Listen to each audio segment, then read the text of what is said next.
Good morning students. कल के video में हमने समूह का अर्थ, परिभाषा और सब प्राथमिक समूहों के बारे में बात की थी कि प्राथमिक समूह की अवधारणा किसने दी। तो हमने कल देखा था कि प्राथमिक समूह की जो अवधारणा है वो चार्ल्स कूले द्वारा दी गई। कौन सी बुक में दी? Social organisation. किस सन में दी? 1909 में दी। तो आपको ये सब चीज़ें कल भी मैंने बताया था कि ध्यान रखनी है ना। तो आज हम किसका अध्ययन करेंगे? द्वितीयक समूहों का। चार्ल्स कूले ने प्राथमिक समूह की अवधारणा का उल्लेख किया है, द्वितीयक समूह की नहीं। तो आपसे अगर पूछा जाए कि द्वितीयक समूह की अवधारणा का उल्लेख क्या चार्ल्स कूले के द्वारा दिया गया, तो नहीं। इतना अवश्य है कि प्राथमिक समूह की अवधारणा के कारण ही द्वितीयक समूह की अवधारणा का भी विकास हुआ। द्वितीयक समूह सभ्य और विकसित समाज की देन है, जहाँ संबंधों में आत्मीयता एवं घनिष्ठता का अभाव पाया जाता है। तो हम प्राथमिक समूहों में देखा कि जो संबंध है वो अनौपचारिक है, द्वितीयक में औपचारिक है। तो आपके जो प्राथमिक समूह के संबंध है, आमने सामने के संबंध होंगे, घनिष्ठता होगी, आत्मीयता होगी संबंधों में, पर द्वितीयक समूह के संबंधों में ऐसा नहीं होता। द्वितीयक समूह के जो संबंध है वो औपचारिकताओं से भरे होते हैं।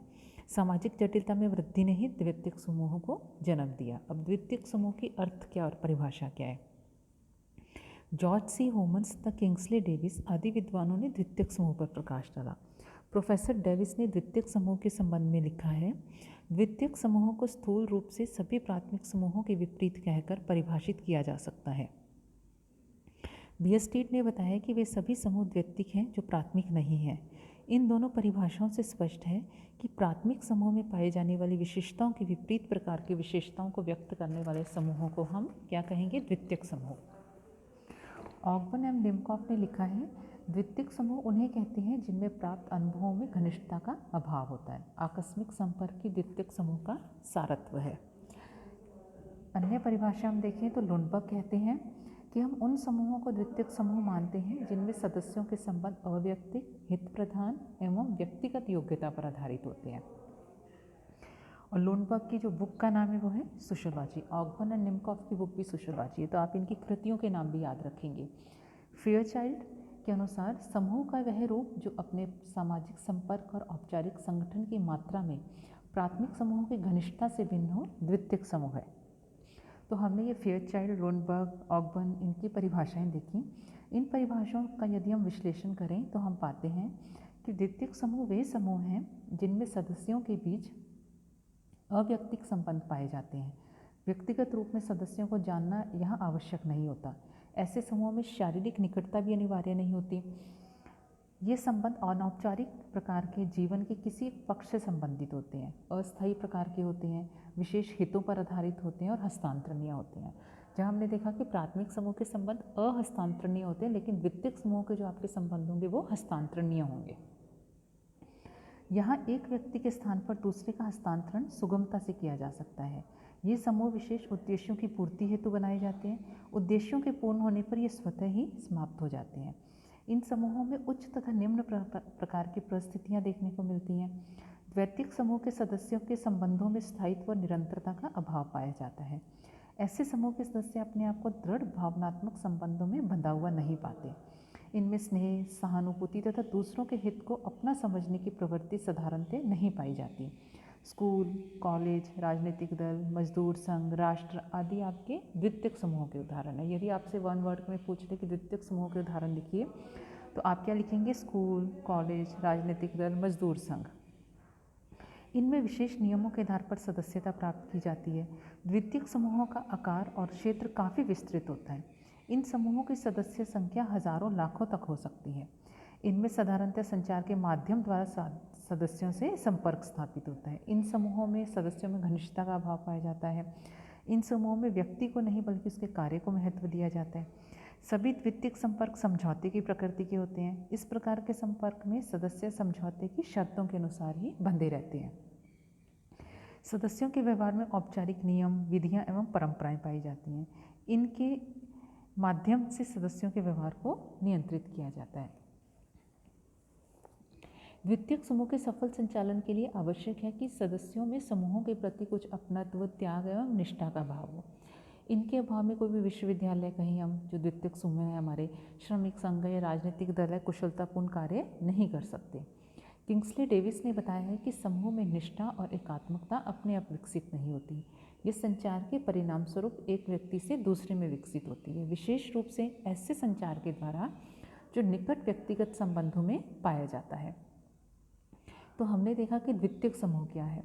तो अब हम द्वितीयक समूह की विशेषताओं की बात करेंगे। तो हमने अभी जो इसकी अर्थ और परिभाषा की बात की, उसके आधार पर यदि हम विशेषताएं देखें तो इसकी विशेषता है कि जानबूझकर कुछ उद्देश्यों की प्राप्ति के लिए ये समूह संगठित किए जाते हैं। इन समूहों में सदस्यों का एक दूसरे को व्यक्तिगत रूप से जानना आवश्यक नहीं होता। आमने सामने के संबंध इन समूहों में नहीं पाए जाते। संचार के साधनों के द्वारा व्यक्ति आपस में संबंध स्थापित करते हैं। शारीरिक निकटता का अभाव पाया जाता है। इनका जो आकार होता है प्राथमिक समूह की तुलना में आप देखते हैं काफ़ी बड़ा होता है। जैसे हमने प्राथमिक समूह देखे थे, क्रीड़ा है, मित्र मंडली है, परिवार है, तो ये आपके सदस्य संख्या की दृष्टि से छोटे होती हैं। जबकि जो द्वितीयक समूह है ये आपके औपचारिक है, तो ये सदस्य संख्या की दृष्टि से काफ़ी विस्तृत होते हैं। ये समूह व्यक्ति के जीवन के किसी एक विशेष पहलू से संबंधित होते हैं। इन समूह में सदस्यों के उत्तरदायित्व बहुत सीमित होते हैं। इनमें संबंध समझौते की प्रकृति के होते हैं, जो आपके नियम या शर्तों में के आधार पर बंधे होते हैं और उनमें बंधे होते हैं। संबंधों में औपचारिकता पाई जाती है। यहाँ व्यक्ति की परिस्थिति का महत्व अधिक होता है। यहाँ संबंधों में घनिष्ठता का अभाव पाया जाता है। यहाँ व्यक्ति के बीच छुओ और जाओ जैसे संबंध होते हैं। ये समूह सदस्यों की विशिष्ट आवश्यकताओं के लिए बनते हैं। इनका स्वतः विकास नहीं होता, इनकी जो रचना की जाती है। जबकि प्राथमिक समूह हमने देखे थे, ये स्वतः विकसित होते हैं। अब हम द्वितीयक समूह का प्रकार्यात्मक एवं अप्रकार्यात्मक पक्ष देखेंगे। अब इसका प्रकार्यात्मक पक्ष क्या है कि सभ्यता जैसे जैसे हमारा समाज विकसित होता है, आपके यहाँ समूहों की संख्या भी बढ़ती है। आज मनुष्य ने अनेक द्वितीयक समूहों की सदस्यता ग्रहण की है। आप सर्विस में होते हैं तब होते हैं, आप किसी राजनीतिक दल का सदस्य बनना चाहते हैं, आप किसी आर्थिक संघ या गतिविधि या संगठन के सदस्य होते हैं, तो आप किसी न किसी द्वितीयक संगठन के सदस्य होते हैं। तो आपके द्वितीयक जो समूह हैं उनका आपके जीवन में क्या महत्व है? तो सामाजिक परिवर्तन एवं प्रगति में सहायक होते हैं। ये समूह सामाजिक परिवर्तन के माध्यम से सामाजिक प्रगति में योगदान देते हैं। इन समूहों के प्रभाव से ही व्यक्ति तार्किक दृष्टिकोण को अपनाता है, भाई भतीजावाद में कुछ सीमा तक मुक्त होता है और प्रथाओं, रूढ़ियों, अंधविश्वासों से छुटकारा पाता है। ये जो समूह है व्यक्ति में जागरूकता उत्पन्न करने का कार्य करते हैं, व्यक्ति को जागरूक करते हैं, तार्किक दृष्टिकोण को अपनाने में सहायता करते हैं। इन समूहों के माध्यम से ही व्यक्ति अपने अधिकारों के प्रति सजग रहने की भावना का विकास होता है। नेक्स्ट है, ये समूह व्यक्ति को श्रम के महत्व से परिचित कराते हैं, उसे कर्मठ बनाते हैं, श्रम का विभाजन और विशेषीकरण को प्रोत्साहन देते हैं। ये जो समूह हैं ये समाज के नियंत्रण में भी सहायक होते हैं। आज के जटिल औद्योगिक समाज में इन समूहों के माध्यम से ही सामाजिक नियंत्रण बनाए रखा जा सकता है। प्रथाएं, परंपराएं, रूढ़ियाँ और धर्म आज विविधतापूर्ण जटिल समाजों में प्रभावशाली ढंग से सामाजिक नियंत्रण नहीं रख पाते, तो पुलिस, अदालत, कानून और प्रशासनिक संगठनों के माध्यम से व्यवस्था बनाए रखी जाती है। अब इसका अप्रकार्यात्मक पक्ष क्या है कि द्वितीयक समूह सामाजिक दृष्टि से पूर्णतः प्रकार्यात्मक हो ऐसा नहीं है, इनका भी अपना एक अप्रकार्यात्मक पक्ष है। औद्योगिकरण, नगरीकरण एवं जनसंख्या के बढ़ने के कारण महानगरीय क्षेत्रों में द्वितीयक समूहों के योग में वृहद समाज के एक रूप उभर कर हमारे सामने आया है। इन महानगरों में द्वितीयक समूहों की संख्या बहुत अधिक पाई जाती है। यहाँ चारों ओर भीड़ से घिरे रहने के कारण हर समय अपने को सैकड़ों हजारों लोगों के बीच पाते हुए व्यक्ति अकेलापन महसूस करता है, उसमें सूनापन है, आत्मीयता उसे नहीं दिखती, घनिष्ठता नहीं दिखती, तो वह क्या करता है, अलगाव महसूस करने लगता है। यहाँ व्यक्ति यह अनुभव करता है कि उसका कोई नहीं है, सब अपरिचित है, सब स्वार्थ के कारण उससे जुड़े हुए हैं। द्वितीयक समूहों के प्रभाव से पड़ोस और परिवार भी अछूते नहीं रहे। यहाँ भी व्यक्ति अपने स्वयं के हित को प्रधानता देने लगे हैं, उनमें व्यक्तिवादिता दिनों दिन बढ़ती जा रही है। यह सारी स्थिति व्यक्ति में एक घुटन को उत्पन्न कर रही है। तो हमने देखा कि व्यक्ति के जीवन में द्वितीयक समूहों का प्रकार्यात्मक पक्ष भी और अप्रकार्यात्मक पक्ष भी है, लेकिन हम प्राथमिक और द्वितीयक समूहों की तुलना करें या बात करें तो हम देखेंगे कि हमारे जीवन में प्राथमिक संबंधों का या समूहों का महत्व अधिक है। अब हम अगर दोनों समूहों में अंतर की बात करें तो हम देखेंगे कि इनके मध्य अंतर क्या है। तो प्राथमिक समूह का आकार छोटा है, द्वितीयक समूह का आकार बड़ा है। प्राथमिक समूह की सदस्य संख्या सीमित है, उसकी द्वितीयक समूह की सदस्य संख्या विस्तृत है। प्राथमिक समूह में शारीरिकता समीपता पाई जाती है जबकि द्वितीयक में नहीं।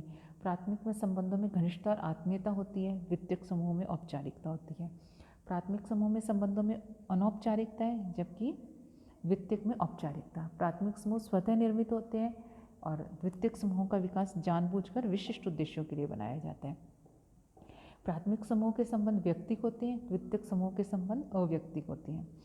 संबंध प्राथमिक समूहों में संबंध स्वयं में साध्य होते हैं, जबकि द्वितीयक समूह में संबंध स्वयं साध्य नहीं होते। प्राथमिक समूह में आमने सामने के घनिष्ठ संबंध पाए जाते हैं, द्वितीयक समूह में अप्रत्यक्ष संबंध पाए जाते हैं। प्राथमिक समूह में हम की भावना पाई जाती है, जबकि द्वितीयक समूह में इस भावना का अभाव होता है।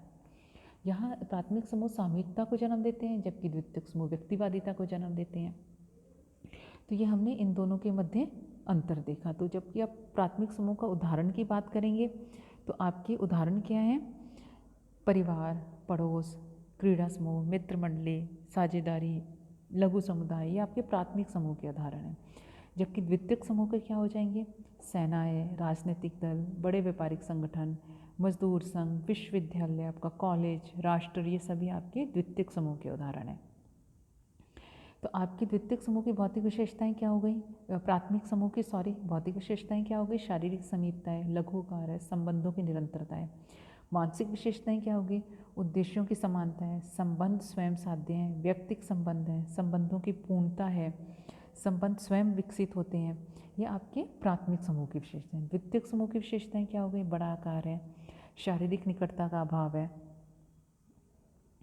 सीमित उत्तरदायित्व है, समझौते पर आधारित संबंध है, औपचारिकता है, घनिष्ठता का अभाव है, विशिष्ट उद्देश्यों से निर्मित है, भावनात्मक लगाव नहीं होता। तो ये सारी आपकी द्वितीयक समूह की विशेषताएं हो गई। स्टीवर्ट एवं गिलिन ने अपनी बुक इंट्रोडक्शन टू सोशियोलॉजी में प्राथमिक एवं द्वितीयक समूह के भेद के बारे में 2 महत्वपूर्ण बातों का उल्लेख किया है। अगर आपके ये आंसर आता है कि प्राथमिक एवं द्वितीयक समूह में अंतर लिखिए, तो आप अपने अंतर बताते हुए आप स्टीवर्ट और गिलिन की बात ज़रूर करेंगे, तो आपका मार्क्स अच्छे मिलेंगे आपको। इन्होंने पहला महत्वपूर्ण वो बात बोली कि प्राथमिक में द्वितीयक समूह केवल आदर्श प्रारूप है, जिनका उद्देश्य अध्ययन और विश्लेषण को सुगम बनाना है। वास्तविक जीवन में अधिकांश संबंध ना तो प्राथमिक होते हैं और ना ही द्वितीयक, परंतु उनमें दोनों की ही विशेषताओं का समावेश होता है। द्वितीय पॉइंट इन्होंने दिया कि प्राथमिक समूहों का निर्माण द्वितीयक समूहों से होता है। सेना, विश्वविद्यालय, फैक्ट्री, उद्योग द्वितीयक समूह है, जिनमें अनेक छोटे छोटे प्राथमिक समूह, मित्र मंडली, गपशप समूह हमें देखने को मिलते हैं। जैसे कॉलेज आपका द्वितीयक समूह है, लेकिन यहाँ आके आपका एक मित्र मंडली बनती है, तो वो आपका प्राथमिक समूह हो गया। तो द्वितीयक समूह ने प्राथमिक समूह को जन्म दिया। तो ये हमने आज प्राथमिक और द्वितीयक समूह देखे। एक होता है आपका आभासी या अर्ध प्राथमिक समूह। ये क्या है? ये कुछ ऐसे समूह देखने को मिलते हैं आप में, जिनमें आपको समाज में प्राथमिक और द्वितीयक दोनों की मिश्रित विशेषताएं पाई जाती हैं, जिन्हें कूले अर्ध प्राथमिक समूह कहते हैं। अब कूले ने कौन सी 2 अवधारणाएं दे दी? एक तो प्राथमिक समूह की और एक अर्ध प्राथमिक समूह की। इन्हें अर्ध प्राथमिक समूह इसलिए कहा जाता है क्योंकि समूह की सदस्य संख्या, घनिष्ठता, आमने सामने की दृष्टि से तो प्राथमिक है, किंतु संरचना व संगठन की दृष्टि से द्वितीयक समूहों के निकट होते हैं। ये समूह स्वतः विकसित नहीं होते, वरन इनका जानबूझकर निर्माण किया जाता है। इनका लक्ष्य कुछ विशिष्ट हितों की पूर्ति करना होता है।